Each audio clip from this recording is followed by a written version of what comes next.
तो आज का क्लास हम लोग शुरू करने से पहले हम अभी सिलेबस में नहीं जा रहे हैं, ठीक है। अभी हम लोग सिलेबस के अंदर नहीं जा रहे हैं, लेकिन आज मैं आपको थोड़ा आपसे भी मैं जानना चाहता हूँ आपको कितना आता है, और मैं भी कुछ पढ़ाऊँगा, ठीक है। ठीक है, तो ये हमारा दूसरा क्लास है, तो मुझे और थोड़ा आपको समझाना है चीज़ें, ठीक है। तो सबसे पहले होता है इंजीनियरिंग मटेरियल्स होता क्या है, ठीक है। तो इंजीनियरिंग मटेरियल्स क्या होता है, हमको ये चीज़ देखना है, ठीक है। तो इंजीनियरिंग मटेरियल्स कोई भी मटेरियल जो हम लोग इंजीनियरिंग एप्लीकेशन यूज़ करते हैं उसको इंजीनियरिंग मटेरियल्स बोलते हैं। बहुत आसान सा डेफिनेशन है, ठीक है। लेकिन अगर हम डेफिनेशन के हिसाब से जाएंगे, ठीक है, इंजीनियरिंग मटेरियल्स क्या होता है, वो एक साइंस का ब्रांच है, ठीक है। वो साइंस का एक ब्रांच है, ठीक है।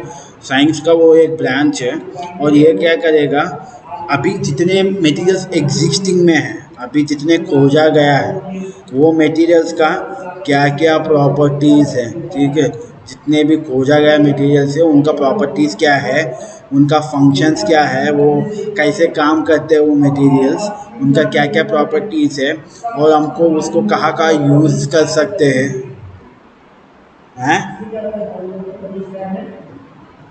स्क्रीन नहीं आ रहा, दिख तो रहा है यार, मैं मेरा फ़ोन में खोल के रखा हूँ, दिख रहा है। एक काम करो, जिसको नहीं दिख रहा उनका नेटवर्क इश्यू होगा, आप डिस्कनेक्ट होकर फिर से रिकनेक्ट हो जाओ, सब कुछ दिखेगा आपको,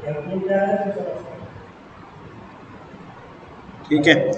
हाँ ठीक है, ठीक है, ठीक है, सबको दिख रहा है। जिसको नहीं दिख रहा मतलब आपका इंटरनेट का इश्यू है, आप एक बार डिस्कनेक्ट होकर फिर से रिकनेक्ट करोगे तो आपको दिख जाएगा, ठीक है। तो देखिए, इंजीनियरिंग मटेरियल्स क्या होता है, आपका साइंस का एक ब्रांच होता है, ठीक है।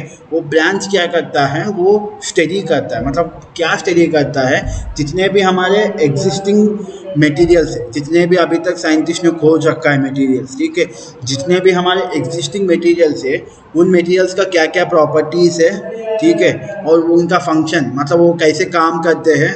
माइक ऑफ रखिए सब लोग, ठीक है। उनके बाद उनका क्या क्या यूजर्स है, जब मैं कुछ बोलने के लिए बोलता हूँ तभी माइक ऑन कर लीजिए, बाकी टाइम माइक ऑफ में रखिए ताकि बाकी लोगों को डिस्टर्बेंस ना हो, ठीक है।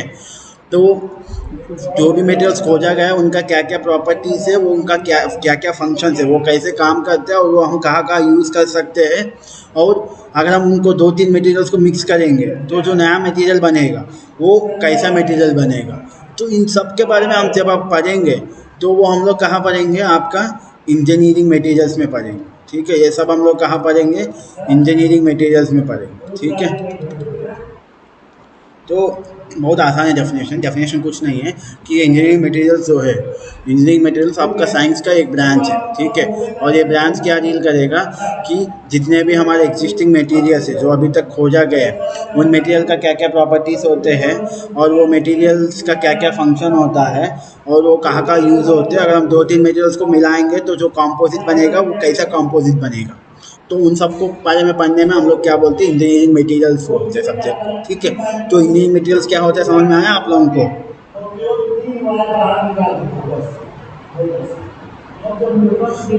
तो अब हम आगे जाएंगे, ठीक है। आगे आपका क्या है, क्लासिफिकेशन। तो मटेरियल्स का क्या क्या क्लासिफिकेशन होता है, ठीक है। तो हमारा अगर इंजीनियरिंग मटेरियल्स में जितने भी मटेरियल्स है उन सबको हम क्या कर सकते हैं, 4 ग्रुप्स में डिवाइड कर सकते हैं, ठीक है। पहला हमारा क्या है, मेटल्स। दूसरा हमारा क्या है, नॉन मेटल्स। तीसरा हमारा क्या है, सिरामिक्स। और चौथा हमारा क्या है, कंपोजिट्स, ठीक है। तो मेटल्स मतलब, मेटल्स को फिर से अगर मेटल्स मतलब आप जो भी मेटल्स देखते हैं, आयरन, स्टील, कॉपर, जिंक, ये सब सारे मेटल्स ही होते हैं, ठीक है। तो ये सारे मेटल्स को हम लोग फिर से क्या कर सकते हैं, 2 सब टाइप्स में डिवाइड कर सकते हैं, ठीक है। ये एक हमारा फेरस मटेरियल्स और मेटल्स हो जाएंगे, और एक नॉन फेरस मेटल्स हो जाएंगे। फेरस मेटल्स का एग्जांपल्स क्या होते हैं, जैसा मेटल्स को हम डिवाइड करेंगे, एक हमारा फेरस मेटल्स होगा, एक नॉन फेरस मेटल्स होगा। तो फेरस मेटल्स का क्या क्या एग्जांपल्स होगा, जैसा आपका आयरन, स्टील, ये सब हमारा फेरस मेटल्स है। नॉन फेरस मेटल्स में आपका कॉपर, ये सब आएंगे, ठीक है। तो ये सब कुछ फेरस और नॉन फेरस मेटल्स होते हैं। उसके बाद जब हम नॉन मेटल्स में जाएंगे, अब नॉन मेटल्स को हम लोग 3 टाइप्स में डिवाइड कर सकते हैं, ठीक है। आपका पहला टाइप होता है थर्मोप्लास्टिक्स, दूसरा होता है थर्मोसेट्स और तीसरा होता है एलास्टोमर्स। ठीक है, थर्मोप्लास्टिक और थर्मोसेट्स में हम लोगों को प्लास्टिक आता है। ठीक है, प्लास्टिक एक एग्जांपल में ले सकते हो, और एलास्टोमर्स में आपका जितने भी इलास्टिक मटेरियल्स है वो सब आपका क्या होंगे, एलास्टोमर्स में आते हैं। ठीक है, तो ये आपका नॉन मटेरियल्स का 3 डिफरेंट टाइप्स है, थर्मोप्लास्टिक्स, थर्मोसेट्स और एलेक्ट्रोस्टैटिक्स। ठीक है, उसके बाद आपका तीसरा जो क्लासिफिकेशन है वो आपका क्या है, सिरामिक्स। सिरामिक्स में आपका 2 टाइप में डिवाइड कर सकते हैं। ये आपका क्या होगा, ये ग्लासेस होंगे और दूसरा आपका क्या होंगे, क्रिस्टलाइन सिरामिक्स होंगे। ठीक है, एक आपका ग्लासेस होंगे, दूसरा आपका क्रिस्टलाइन सिरामिक्स। ठीक है, तो ये हमारा तीसरा टाइप है। अगर हम लोग चौथा टाइप में जाएंगे, चौथा टाइप हमारा क्या होगा, कॉम्पोजिट। ठीक है, तो कॉम्पोजिट मतलब आपको बताया था मैं, मिक्सचर ऑफ 2 कंपोनेंट्स। किसी भी 2 मटेरियल्स को मिला के हम कोई नया मटेरियल बना रहे हैं तो उस मटेरियल को हम लोग क्या बोलते हैं, कॉम्पोजिट बोलते हैं। ठीक है, तो कॉम्पोजिट में हमारा क्या क्या होगा, पहला हमारा मेटल मैट्रिक्स होगा, दूसरा हमारा सिरामिक मैट्रिक्स होगा और तीसरा हमारा पॉलीमेरिक मैट्रिक्स होगा। तो नाम से ही पता चलेगा मेटल मैट्रिक्स क्या मतलब, जितने भी हमारे मेटल्स के अंदर जितने भी मटेरियल्स है, अगर इनमें किसी 2 मटेरियल्स को लेके हम मटेरियल बना रहे हैं तो उस मटेरियल को हम लोग क्या बोलते हैं, मेटल मैट्रिक्स बोलते हैं। ठीक है, और हमारा दूसरा सिरामिक मैट्रिक्स। सिरामिक मैट्रिक्स मतलब क्या होता है, हमारे सिरामिक्स में जितने भी मटेरियल्स है, मान लो सिरामिक में 10 मटेरियल्स है, इन 10 मटेरियल्स में मैं कोई 2 मटेरियल्स ले रहा हूँ और इन दोनों को मिला के एक नया मटेरियल बना रहा हूँ, तो उस मटेरियल को मैं क्या बोलता हूँ, वो सिरामिक मैट्रिक्स के नीचे आएगा। ठीक है, और पॉलीमरिक्स में जितने भी मेरा पॉलीमर्स है, ठीक है, वो पॉलीमर्स में किसी 2 पॉलीमर्स को मिला के मैं एक नया मटेरियल बना रहा हूँ तो उस मटेरियल को मैं क्या बोल सकता हूँ, पॉलीमेरिक मटेरियल्स बोल सकता हूँ। ठीक है, तो ये आपका छोटा सा क्लासिफिकेशन है, मैं एक बार फिर से रिपीट कर दे रहा हूँ आप लोगों को। ठीक है, मैं एक बार फिर से आपको रिपीट कर दे रहा हूँ। ये शायद नेट आपका, देखिए मेरा आवाज़ आ रहा है ना क्लियरली।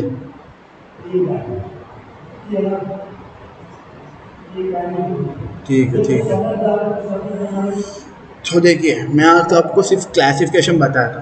ठीक है, ठीक है, ठीक है, तो मैं आपको एक क्लासिफिकेशन बताया था कि मटेरियल्स क्या होते हैं, ये सब आपको आप पढ़ेंगे, metals, non metals, ceramics, composites, ये सब इसमें कुछ टाइप्स आप पढ़ेंगे अभी आगे जब जाएंगे जनरल मटेरियल्स में, जब आप जाएंगे दूसरा चैप्टर, तो इसमें आप ये सब कुछ देखेंगे। तो सबसे पहले हम वैसे ही क्लासिफिकेशन देख रहे हैं कि मटेरियल्स को कैसे क्लासीफाई किया गया है। इंजीनियरिंग मटेरियल्स, इस सब्जेक्ट में जितने भी मटेरियल्स है उन मटेरियल्स को कैसे क्लासीफाई किया गया है वही हम लोग देख रहे थे। तो सबसे पहले हम लोग देख रहे थे मेटल्स क्या होते हैं।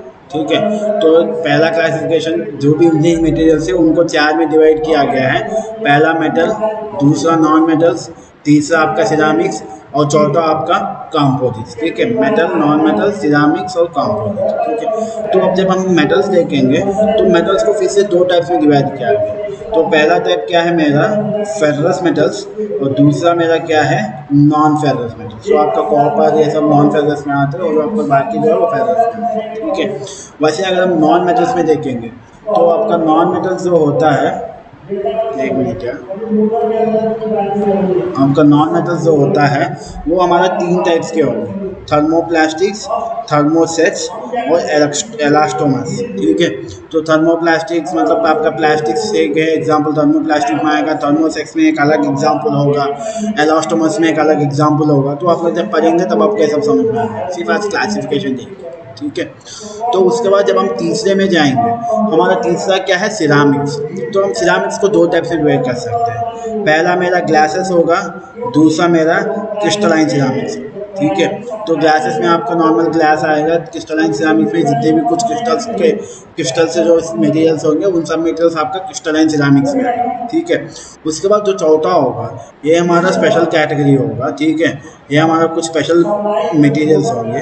तो ये स्पेशल मटेरियल्स कैसे बनते हैं, इन जो 3 मटेरियल्स है ना, ये मेटल्स, नॉन मेटल्स या सिरामिक्स, इन्हीं में कुछ कॉम्बिनेशन करके हमको क्या करते हैं, ये चौथा क्लासिफिकेशन हम लोग बनाते हैं। ठीक है, तो चौथा क्लासिफिकेशन हम लोग कैसे बनाते हैं, तो चौथा क्लासिफिकेशन में से कंपोजिट्स में पहला कंपोजिट कौन सा होता है, मेटल्स मैट्रिक्स होता है। मेटल मैट्रिक्स मतलब हमारे जितने भी मेटल्स होंगे, ठीक है, मेरा फेरस मेटल्स या नॉन फेरस मेटल्स, तो इनमें कोई 2 मेटल्स लूँगा। ठीक है, इन दोनों को मिला के इसको मतलब एक मेटल को 80% और दूसरा मेटल को 20% मिला के मैं एक नया मटेरियल बनाऊंगा। ये जो नया मटेरियल होगा एक सिरामिक होगा, और सिरामिक में भी एक कौन सा टाइप का सिरामिक होगा, मेटल मैट्रिक्स टाइप का सिरामिक हो, ठीक है। उसके बाद अब अगर ceramic sorry metal matrix type का कॉम्पोजिट होगा, सॉरी मैं गलत बता रहा हूँ, ठीक है। ये जो कॉम्पोजिट्स होंगे ये कॉम्बिनेशन ऑफ इन 3 कैटेगरीज में कॉम्बिनेशन होगा, ठीक है।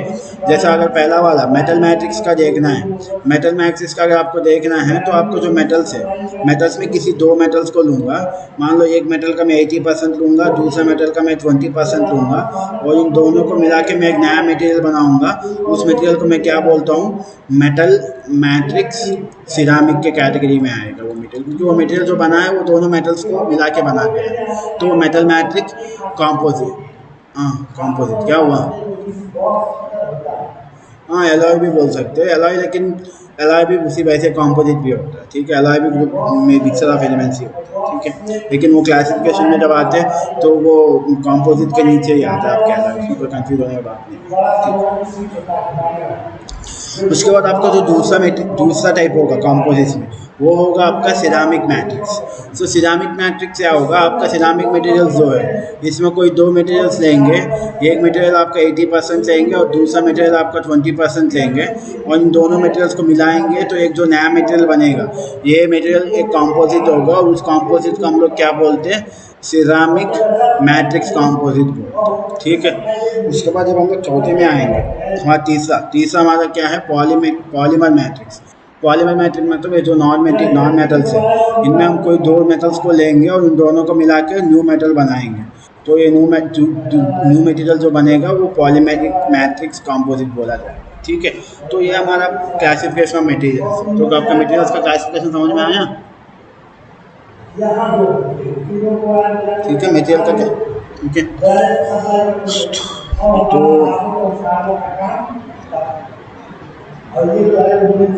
कौन सा,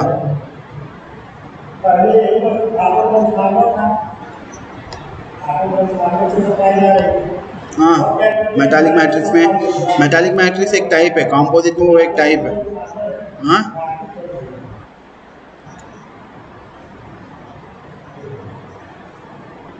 क्रिस्टलाइन सिरामिक, हाँ कैसे 2 टाइप का मतलब,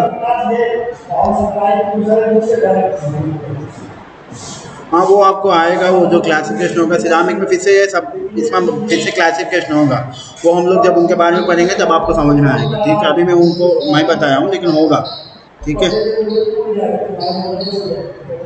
तो ये आपका मेटल्स का क्लासिफिकेशन हो गया, ठीक है। तो 1 मिनट,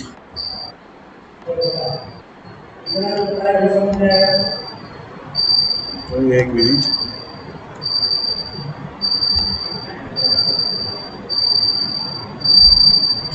तो आप देखिए,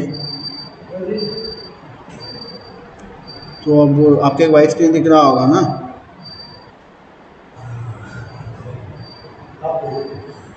तो अब मैं आपको ऐसे एक ब्रीफ इंट्रोडक्शन दे रहा हूँ इलेक्ट्रिकल मटेरियल्स का। मटेरियल्स के बारे में हम लोग पढ़ना है हम लोगों को, जनरल मटेरियल्स में हम लोगों को बहुत सारे मटेरियल्स में देखना है, लेकिन इलेक्ट्रिकल मटेरियल्स में आप सबको ये क्लासिफिकेशन पता है।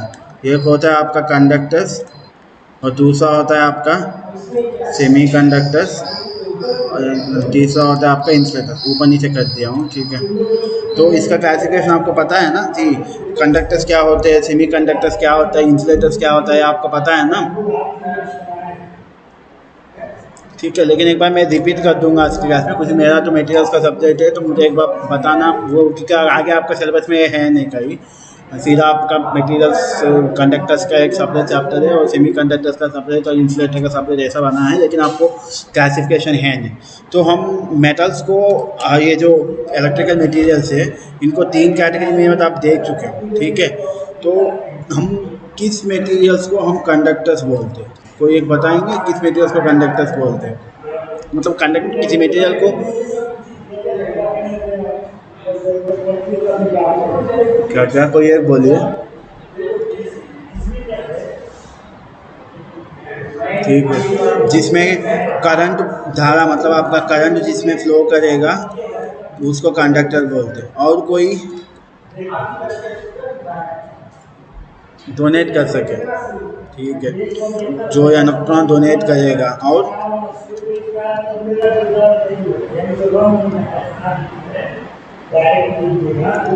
और किसी के और हिसाब से हम लोग बोल सकते हैं वो मटेरियल कंडक्टर है या नहीं है।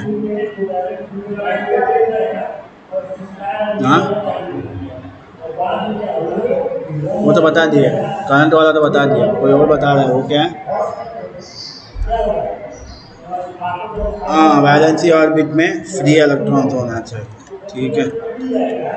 हाँ ठीक है, और कुछ और बताना चाहते हो कोई? क्या ओवरलैप करेगा? वैलेंसी बैंड और कंडक्शन बैंड आपका ओवरलैप करेगा, ठीक है। ठीक है, तो ये तीनों चीज़ें आप, ये पांच चारों चीज़ें आपने बताया, मैं किसी को नहीं बोल रहा कि आपने गलत बताया, जितने भी आप लोगों ने बताया सब आपने सही बताया, ठीक है।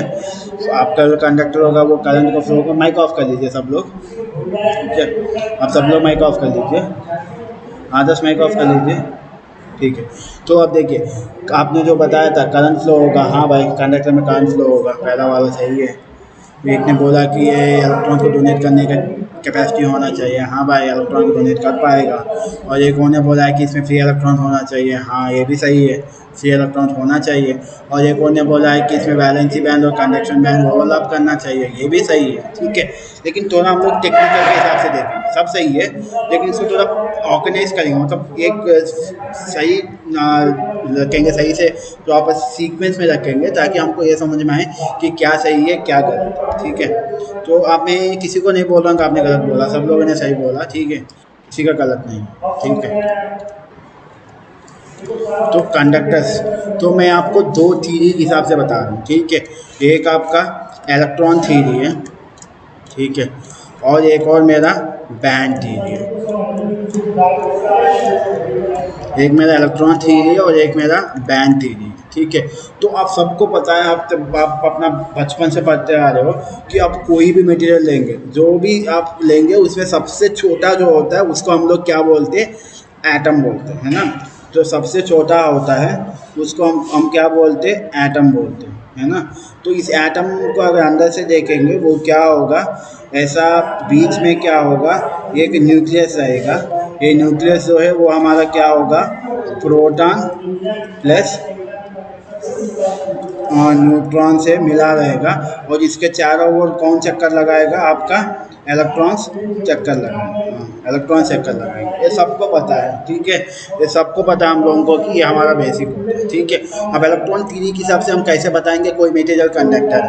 तो आप ये देखिए कि कोई भी आप एटम लेंगे उसमें एक ही ऑर्बिट हो सकता है और एक से ज़्यादा ऑर्बिट भी हो सकते हैं। तो मान लीजिए इसमें मेरा इसमें 3 ऑर्बिट है, ठीक है। मैं इसको फिर से सही से ड्रा कर रहा हूँ,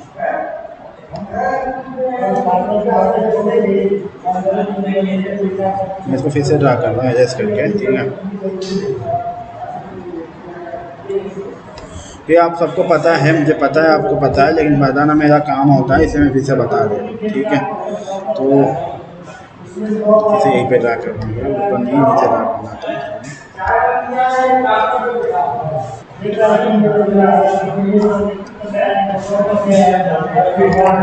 तो देखिए मेरा ये न्यूक्लियस है, और न्यूक्लियस में एक ही ऑर्बिट नहीं रहेगा। मान लो मेरा जो मटेरियल लिया हूँ इसमें मेरा 3 ऑर्बिट, ठीक है। मैं जो मटेरियल लिया हूँ इसमें मेरा क्या है, 3 ऑर्बिट, ठीक है।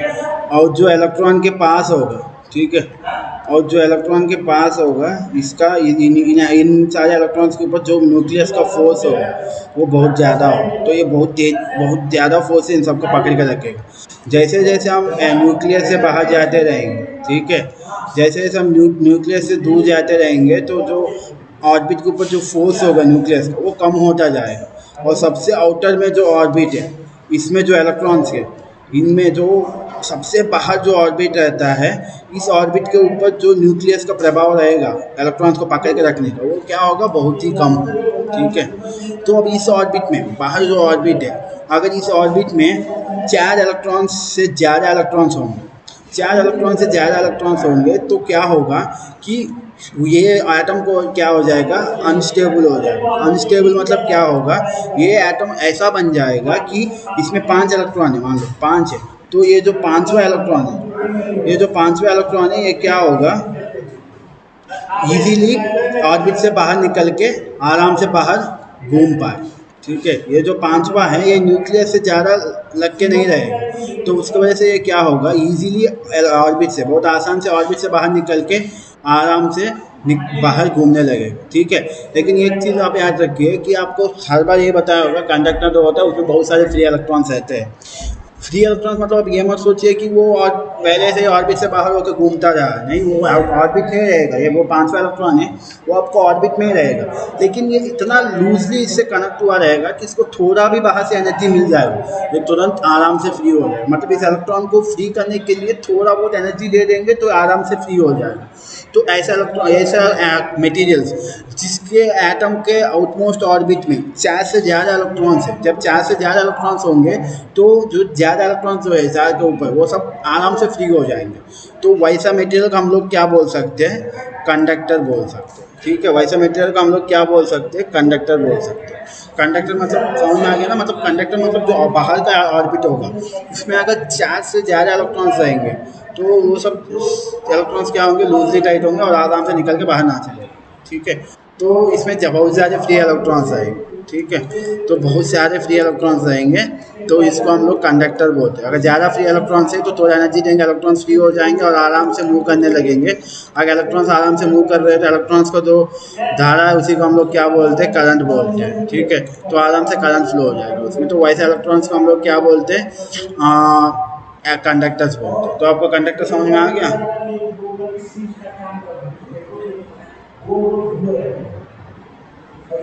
कुछ गलत तो नहीं बताया हूँ ना मैंने? गलत बताया हूँ? ठीक है, ठीक है। तो ये हो गया आपके इलेक्ट्रॉन के थ्योरी के हिसाब से देखेंगे तो जो आउटर मोस्ट इलेक्ट्रॉन है जो बाहर निकल जाएगा तो इसका मतलब 5 से 4 से ज़्यादा इलेक्ट्रॉन्स आएंगे तो उसका हम इलेक्ट्रॉन, उसको हम लोग कंडक्टर बोलते हैं।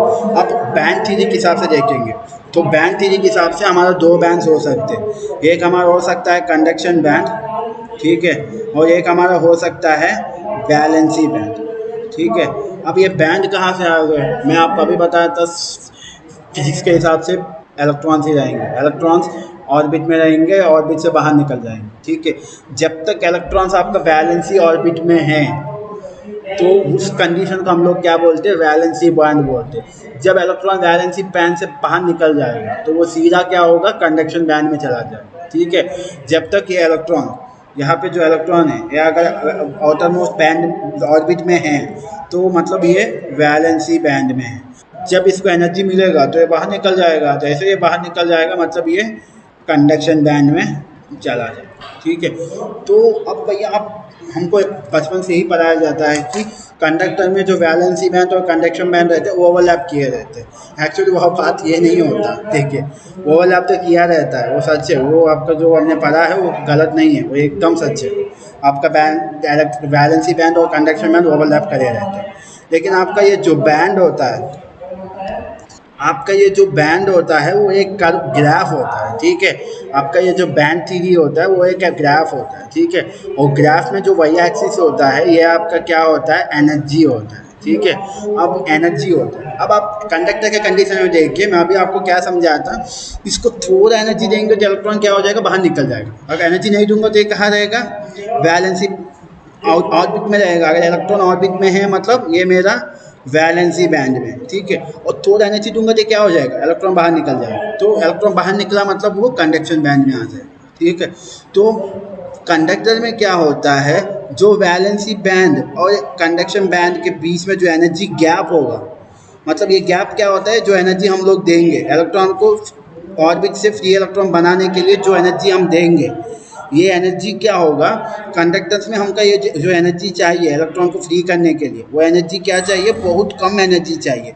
तो अगर इसको मैं ग्राफ के रूप में दिखाऊंगा तो मान लो ये मेरा कंडक्शन बैंड है, तो इतना एनर्जी, मान लो मैं एनर्जी के हिसाब से बता रहा हूँ, तो मान लो मेरा इतना एनर्जी में मेरा इलेक्ट्रॉन बाहर नहीं निकलेगा, तो बाहर नहीं निकला मतलब इतना एनर्जी तक ये वैलेंसी बैंड। अब इससे थोड़ा ज़्यादा एनर्जी दूंगा तो वो तुरंत क्या हो जाएगा, कंडक्शन बैंड में, मतलब इतना एनर्जी देने से वो कंडक्शन बैंड में चले जा रहा है। इतना एनर्जी लेने इसे इतना एनर्जी से नीचे दे रहा हूँ एनर्जी तो इलेक्ट्रॉन फ्री नहीं हो रहा, लेकिन इतना एनर्जी से ऊपर दे रहा हूँ तो इलेक्ट्रॉन फ्री हो जा रहा है। तो ये जो एनर्जी गैप है, जितना एनर्जी चाहिए इलेक्ट्रॉन को फ्री करने के लिए और नॉर्मली जितना एनर्जी में वो फ्री नहीं होगा, इन दोनों के बीच में जो गैप रहेगा वो आपका नॉर्मल कंडक्टर में वो गैप क्या रहेगा, बहुत कम रहेगा। तो इसलिए ये बोला जाता है कि कंडक्शन बैंड और वो वैलेंसी बैंड वो ओवरलैप करते हैं। एक्चुअली वो ओवरलैप नहीं करते, एनर्जी के हिसाब से देखेंगे तो मान लो एक एनर्जी है, इस एनर्जी से कम होगा तो एनर्जी तो इलेक्ट्रॉन बाहर नहीं निकलेगा, इस एनर्जी से ज़्यादा एनर्जी देंगे तो इलेक्ट्रॉन बाहर निकलेगा।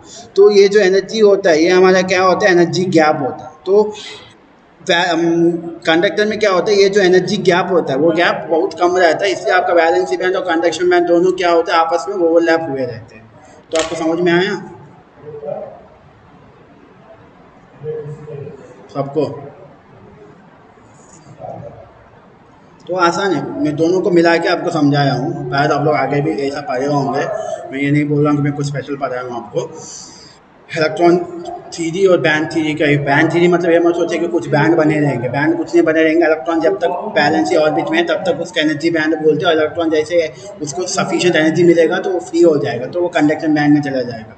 तो जो एनर्जी बैलेंसी बैंड में रहने के लिए चाहिए और बैलेंसी बैंड से बाहर जाने के लिए जो एनर्जी चाहिए, इन दोनों एनर्जीज के बीच में ज़्यादा फर्क नहीं रहेगा। तो इसलिए बोला जाता है कि बैलेंसी बैंड और कंडक्शन बैंड ओवरलैप करते हैं। ठीक है, तो आपका कंडक्टर्स किसको बोलते हैं आपको समझ में आ गया होगा। ठीक है,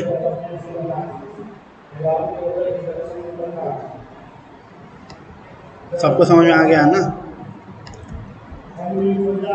तो अब हम देखेंगे इंसुलेटर्स क्या बोलते हैं। ठीक है, इंसुलेटर्स किसको बोलते हैं, फिर से एक हमारा देखेंगे इलेक्ट्रॉन थ्योरी के हिसाब से और एक हम देखेंगे बैंड थ्योरी के हिसाब से। तो अब इंसुलेटर्स में क्या होता है, फिर से हम देखें न्यूक्लियस हमारा आउटर ऑर्बिट, इससे भी एक और ऑर्बिट, इससे भी एक और ऑर्बिट।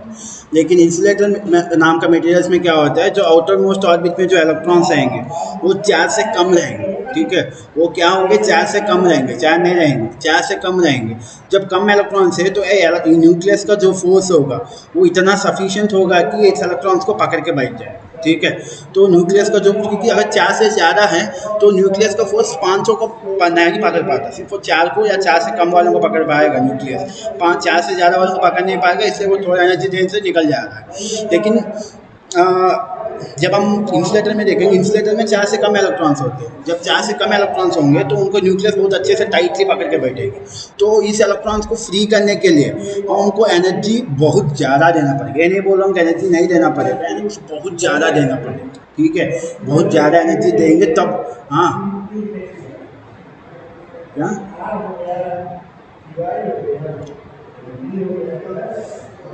नहीं एल्यूमिनियम में देखता हूँ कि एल्यूमिनियम में, नहीं तो मैं उल्टा बताया हूँ, या एल्यूमिनियम में मैं देख रहा हूँ कि एल्यूमिनियम में कितना होता है, मैं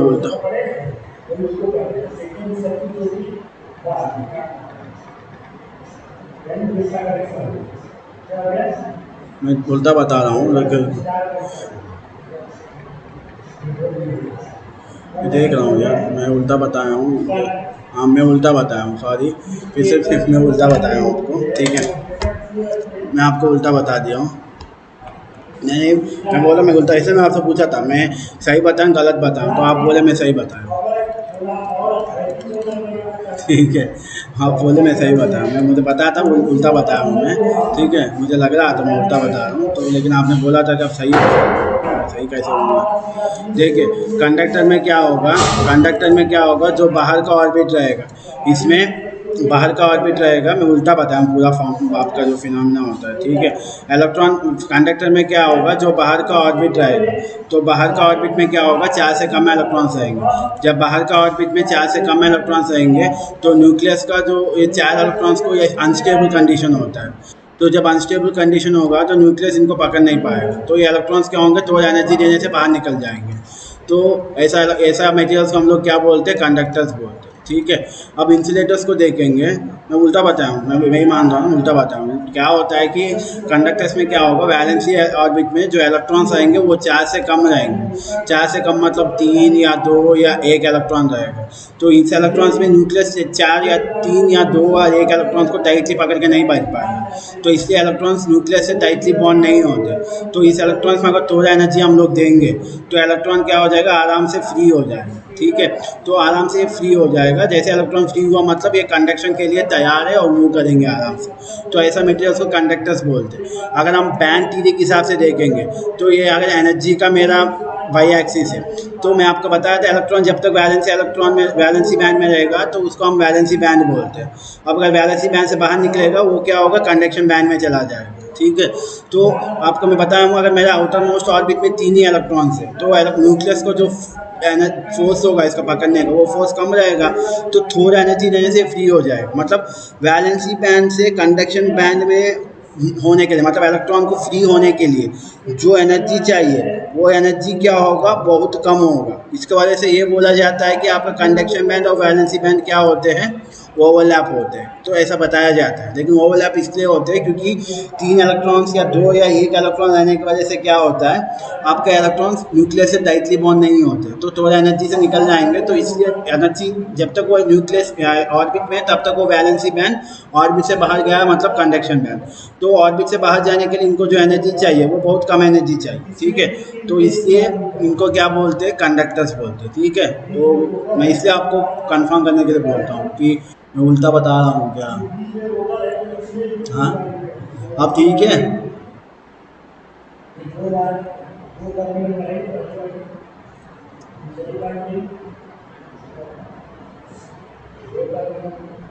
नहीं, कमलों को जब पकड़ेंगे वो क्या होता है ना, एक अनस्टेबल कंडीशन हो जाता है। न्यूक्लियस के लिए क्या होता है, एक अनस्टेबल कंडीशन हो जाता है, तो इसलिए वो क्या होता है, टाइटली नहीं पकड़ पाता, वो इजीली पकड़ पाता है। और वो आउटर मोस्ट ऑर्बिट में जब कम इलेक्ट्रॉन्स रहेंगे तो न्यूक्लियस का जो अनस्टेबल कंडीशन की वजह से वो टाइट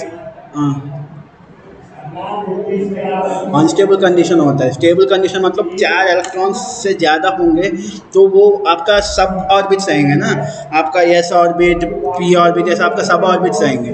तो 3 मतलब कि आप देख सकते हैं एस और पी, अगर मान लो एस ऑर्बिट 1s 2s ऐसा होते हैं ना आपका सब ऑर्बिट्स, तो 1s पूरा फुल हो जाएगा, लेकिन 2s देखेंगे 2s पूरा फुल नहीं हो पाएगा, इसकी वजह से हाफ ही फुल होगा, तो ये फ्री इलेक्ट्रॉन हो जाएगा। आपको क्या होता है, सब ऑर्बिट्स होते हैं वो पूरा फुल होंगे तो आपको ठीक रहेगा, तो ऐसा वो होता है। ठीक है, तो अनस्टेबल कंडीशन होता है जब 4 से कम रहते हैं, तो इसकी वजह से वो टाइटली बॉन्ड नहीं रहते और वो फ्री हो जाते हैं एनर्जी देने से। तो वैसा वाले को हम क्या बोलते हैं, कंडक्टर्स बोलते हैं। ठीक है, तो इस बार मैं गलत नहीं बताऊंगा यार, मैं सही बताया। ठीक है, मैं सही बताया इस बार। पहली बार मुझे भी लग रहा था गलत बताऊँ, लेकिन आप लोग भी बोले थे ऐसा सही है। हाँ, क्या हुआ, क्या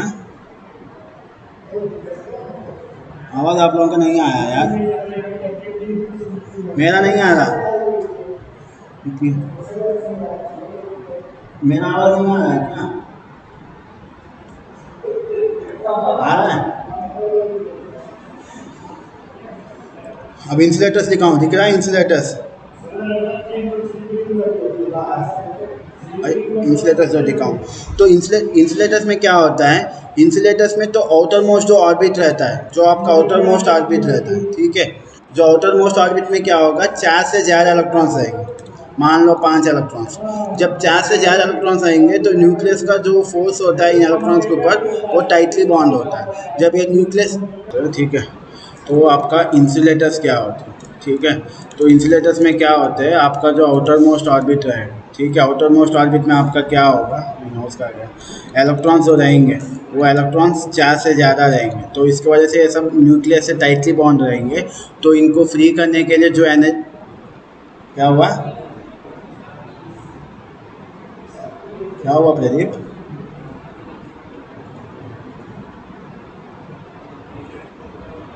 कोई दिक्कत है तो बता दीजिए। ठीक है, इलेक्ट्रॉन्स जो होंगे वो अगर 4 से ज़्यादा होंगे तो वो टाइटली बॉन्ड रहेंगे और इनको जो फ्री करने के लिए एनर्जी चाहिए वो बहुत हाई एनर्जी चाहिए। तो अब देखिए फिर से अगर हम बैंड थ्योरी के हिसाब से देखेंगे तो यहाँ पे हमारा एक वैलेंसी बैंड होगा और एक कंडक्शन बैंड होगा, ठीक है। तो इलेक्ट्रॉन्स अभी आउटर मोस्ट ऑर्बिट में, मतलब सारे इलेक्ट्रॉन्स मेरे वैलेंसी बैंड में। अब इन इलेक्ट्रॉन्स को फ्री करना है, मतलब इलेक्ट्रॉन फ्री हुआ मतलब कंडक्शन बैंड में आ गया। तो इन इलेक्ट्रॉन्स को फ्री करने के लिए जो एनर्जी चाहिए वो बहुत ज़्यादा चाहिए, मतलब मेरा एनर्जी गैप क्या होगा, बहुत ज़्यादा होगा। तो ऐसा है मटेरियल जिसमें बैंड थ्योरी के हिसाब से बहुत ज़्यादा एनर्जी गैप है, या इलेक्ट्रॉन थ्योरी के हिसाब से आउटर मोस्ट ऑर्बिट में इलेक्ट्रॉन टाइटली बॉन्ड है। तो मतलब टाइटली बॉन्ड मतलब फ्री इलेक्ट्रॉन्स नहीं है, तो वैसा मटेरियल्स को हम लोग क्या बोल सकते हैं, इंसुलेटर्स बोल सकते हैं, ठीक है। समझ में आया? समझ में आया? तो उसके बाद सेमीकंडक्टर्स क्या होता है देखिए। तो उसके बाद क्या होता है, सेमीकंडक्टर्स क्या होता है, ठीक है। सेमीकंडक्टर्स वो मटेरियल्स होते हैं जिनका आउटर मोस्ट ऑर्बिट में एग्जैक्टली 4 इलेक्ट्रॉन्स होते हैं, ठीक है। जिनका आउटर मोस्ट ऑर्बिट में एग्जैक्टली 4 इलेक्ट्रॉन्स होते हैं, तो वैसे मटेरियल्स को हम लोग क्या बोलते हैं, सेमीकंडक्टर्स बोलते हैं, ठीक है। वैसे मटेरियल्स को हम लोग सेमीकंडक्टर्स बोलते हैं। तो अगर हम वैलेंसी बैंड के हिसाब से देखेंगे, बैंड थ्योरी के हिसाब से देखेंगे, तो वो जो हमारा वैलेंसी बैंड है और जो हमारा कंडक्शन बैंड है, ठीक है, इन दोनों के बीच में जो एनर्जी गैप होगा वो इतना ज़्यादा भी नहीं होगा और इतना भी कम भी नहीं होगा, एक सफिशिएंट एनर्जी गैप रहेगा, ठीक है।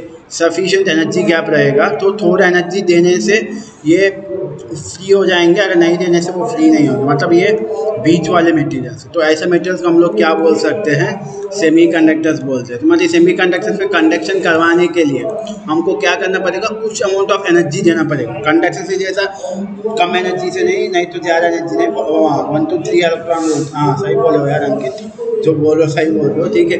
तो वो एनर्जी जो होता है, उतना एनर्जी गैप जो होते हैं उन मटेरियल्स को हम लोग क्या बोलते हैं, सेमीकंडक्टर्स बोलते हैं, ठीक है। तो सेमीकंडक्टर समझ में आया आपको?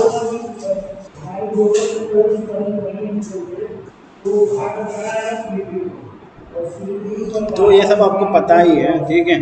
हाँ, तो मैं वैसे आपको एक बार बता रहा हूँ, एक इंट्रोडक्शन क्लास में ये सब बताना होता है, ठीक है। तो ये होता है आपका एनर्जी गैप के हिसाब से, या इलेक्ट्रॉन थ्योरी या बैंड थ्योरी के हिसाब से। बैंड थ्योरी के हिसाब से एनर्जी गैप के हिसाब से डिवाइड करेंगे। एकदम बहुत कम एनर्जी गैप है, मतलब ओवरलैपिंग कंडीशन, तो कंडक्टर अगर बहुत ज़्यादा एनर्जी गैप है, तो इंसुलेटर अगर सफिशिएंट 1 to 3 इलेक्ट्रॉन वोल्ट का एनर्जी गैप है, तो उसको सेमीकंडक्टर बोलते हैं। अगर इलेक्ट्रॉन थ्योरी के हिसाब से देखेंगे, अगर आउटर मोस्ट ऑर्बिट में जो इलेक्ट्रॉन्स है वो 4 से कम है तो कंडक्टर एग्जैक्टली 4 है, तो सेमीकंडक्टर 4 से ज़्यादा है तो इंसुलेटर, ठीक है। तो ये आपका इलेक्ट्रिक मटेरियल्स का क्लासिफिकेशन होता है। अब जितने भी इलेक्ट्रिक मटेरियल्स होते हैं वो इन 3 कैटेगरी में आएंगे, एक तो वो कंडक्टर होगा, नहीं तो इंसुलेटर होगा, नहीं तो सेमीकंडक्टर होगा, ठीक है।